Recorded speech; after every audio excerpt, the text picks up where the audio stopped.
I each had a room for the night.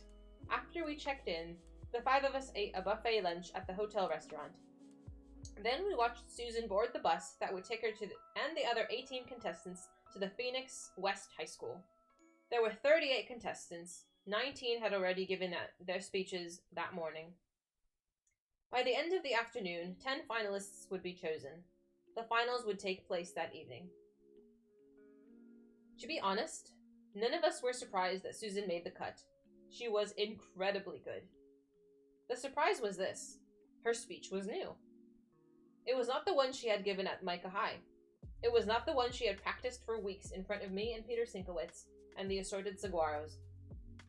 It was not the one that I had heard just the day before, but it was wonderful. There were some elements of the old speech in it, and much that was as new as that morning. Like a butterfly, her words fluttered from image to image. She swung from the distant past, Barney, Archie's Paleocene rodent skull, to the present, Cinnamon, to the distant future, the death of the sun. From the most ordinary thing, an old man nodding off on the bench at Tudor Village, to the most extraordinary there, a newly discovered galaxy, 90% to the end of the universe. She touched on silver lunch trucks and designer labels and enchanted places, and when she said her best friend gave her a pet rat to ride on his shoulder, tears came to my eyes. It was a jumble. It was a mishmash. And somehow she pulled it all together. Somehow she threaded every different thing through.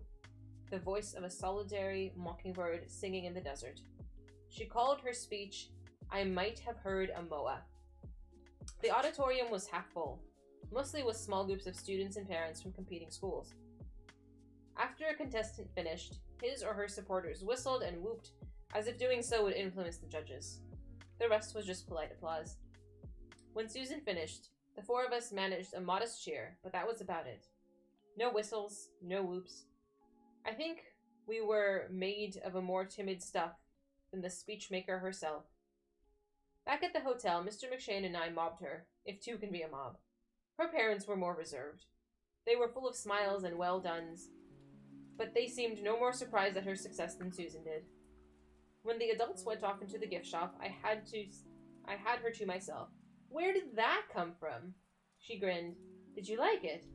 "Sure. But that's not what I've been hearing for the past month. What were you doing, practicing a secret speech on the side?" Her grin got wider. "Nope. That was the first time I heard it too." I stared at her. Slowly her words sank in. "Let me get this straight. You're saying you just made it up this morning?" "I'm saying I didn't even make it up.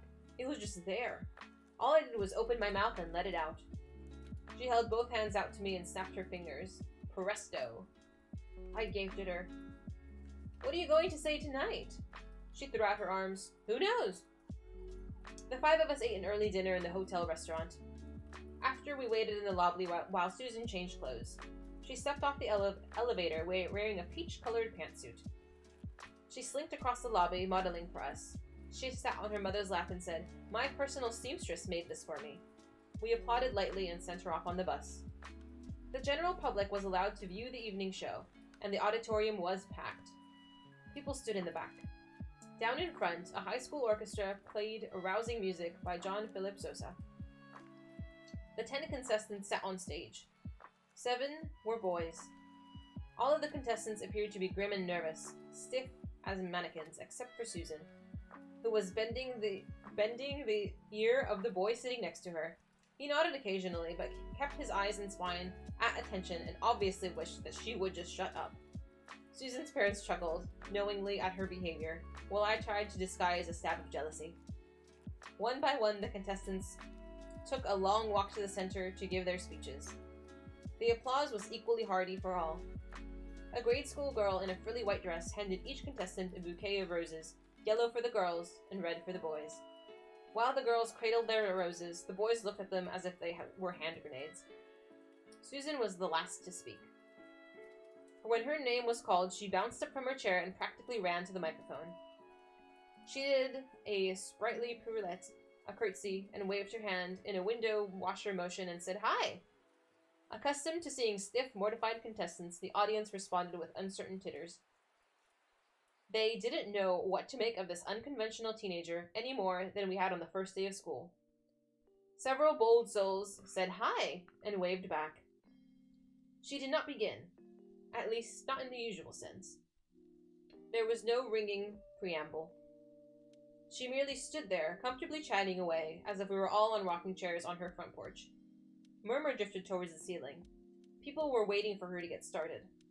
The murmur subsided as it occurred to them that this was it and they were missing it. The quiet that fell over the auditorium was absolute. I was more tuned into the audience than into the speaker. As if for the last 5 minutes of her talk, everybody was breathing. I could not detect it. When she finished, with barely a whisper, "Can you hear it?" and leaned with her cupped hand to her ear, 1,500 people seemed to inch forward, straining to hear.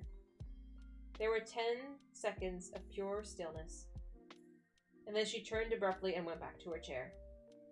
Still, no reaction. What's going on? I wondered. She sat forward in her chair, her hands folded primly in her lap, and then it came, suddenly, explosively, as if everyone had awakened at once. We were all on our feet, clapping, shouting, and whistling. I found myself sobbing. The cheering was as wild as that of a crowd at a championship basketball game. Oh, I'm sorry, did you not hear the whisper? I didn't really think about it, sorry!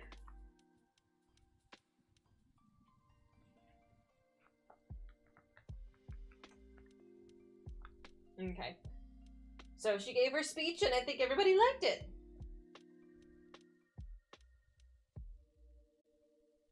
Sorry, I whispered it. It said, "Can you hear it?"